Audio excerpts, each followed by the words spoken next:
नमस्कार दोस्तों, प्राचीन समय की बात है। एक बार सभी नवग्रहों सूर्य, चंद्रमा, मंगल, बुध, बृहस्पति, शुक्र, शनि, राहु और केतु सभी में विवाद छिड़ गया कि सब में बड़ा कौन है।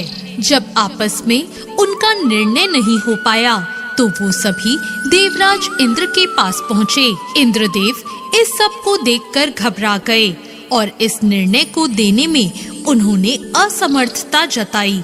लेकिन उन्होंने कहा कि इस समय पृथ्वी पर राजा विक्रमादित्य हैं, जो कि बहुत न्यायप्रिय हैं। वे ही इसका निर्णय कर सकते हैं। सभी ग्रह एक साथ राजा विक्रमादित्य के पास पहुँचे और उन्हें अपने विवाद का कारण बताया। साथ ही उन्होंने कहा कि आप ही निर्णय लेकर बताएं कि हम में सबसे बड़ा कौन है। राजा इस समस्या से चिंतित हो उठे, क्योंकि वे जानते थे कि जिसको भी उन्होंने छोटा बताया वो ही नाराज हो जाएगा।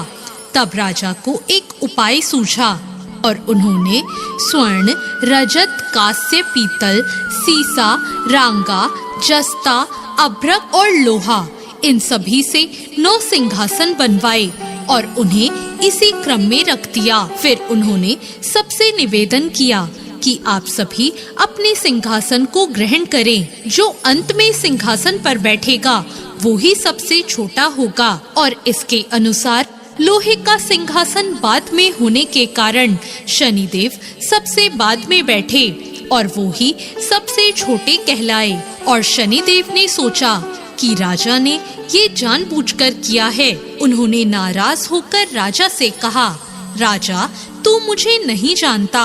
सूर्य एक राशि में 1 महीना, चंद्रमा 2.25 महीना 2 दिन, मंगल 1.5 महीना, बृहस्पति 13 महीने और बुध और शुक्र 1-1 महीने में विचरण करते हैं। परंतु मैं 2.5 से 7.5 साल तक रहता हूँ। बड़े बड़ों का मैंने विनाश किया है।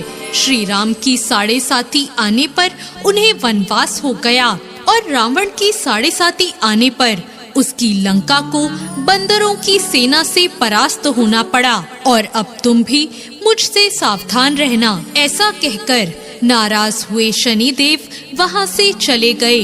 कुछ समय बाद राजा की 7.5 आई।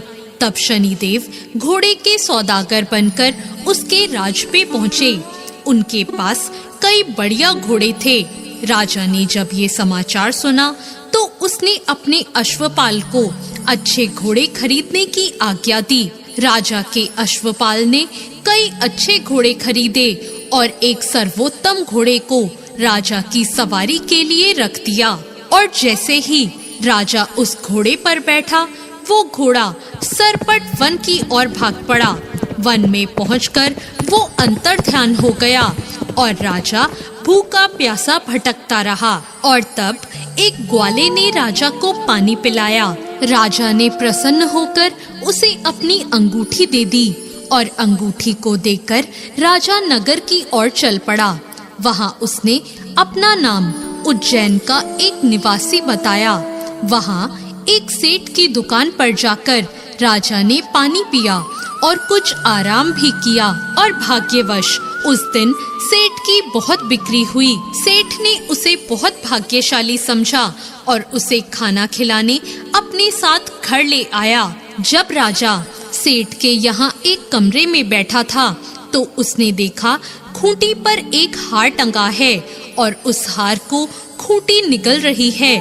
थोड़ी ही देर में पूरा हार गायब हो गया। जब सेठ आया तो उसने देखा कि हार गायब है। उसने समझा कि इसी ने उसे चुराया है और उस राज्य के राजा ने भी उसे चोर समझकर उसके हाथ पैर कटवा दिए और उसे नगर के बाहर फेंकवा दिया। वहाँ से एक तेली निकल रहा था जिसे दया आई और उसने उसे अपनी गाड़ी में बिठा लिया और फिर वो मुंह से आवाज कर बैलों को हाँकने लगा। उस समय राजा की शनि की दशा समाप्त हो गई। वर्षा काल आने पर वो मल्हार गाने लगा। तब वो जिस नगर में था वहाँ की राजकुमारी को उसका गाना बेहद पसंद आया कि उसने प्रण कर लिया कि उस राग गाने वाले के साथ ही वो विवाह करेगी। उसने अपनी दासी को उसे ढूंढने भेजा।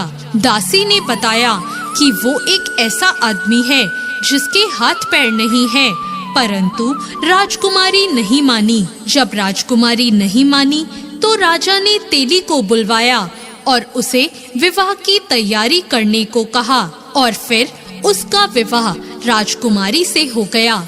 एक दिन सोते हुए शनिदेव ने उस राजा के स्वप्न में आकर कहा, राजन, देखा तुमने मुझे छोटा बताकर कितना दुख झेला है।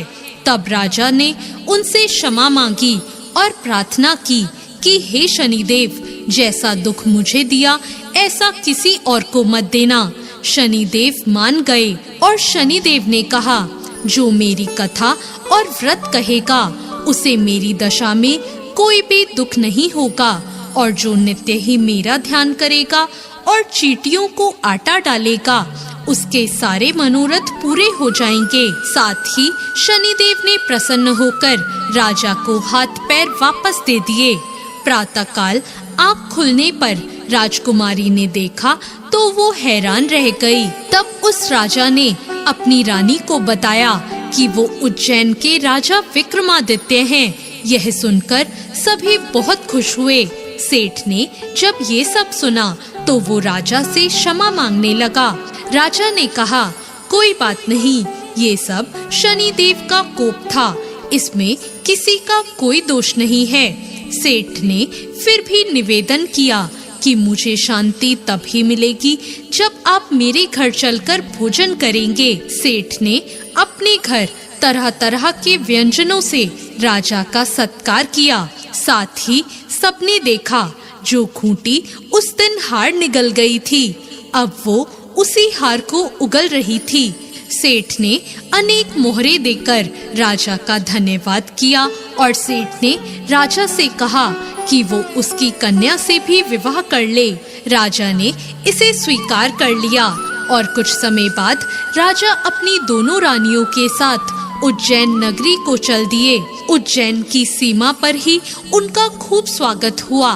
सारे नगर में दीपक जलाए गए और खुशियां मनाई गई।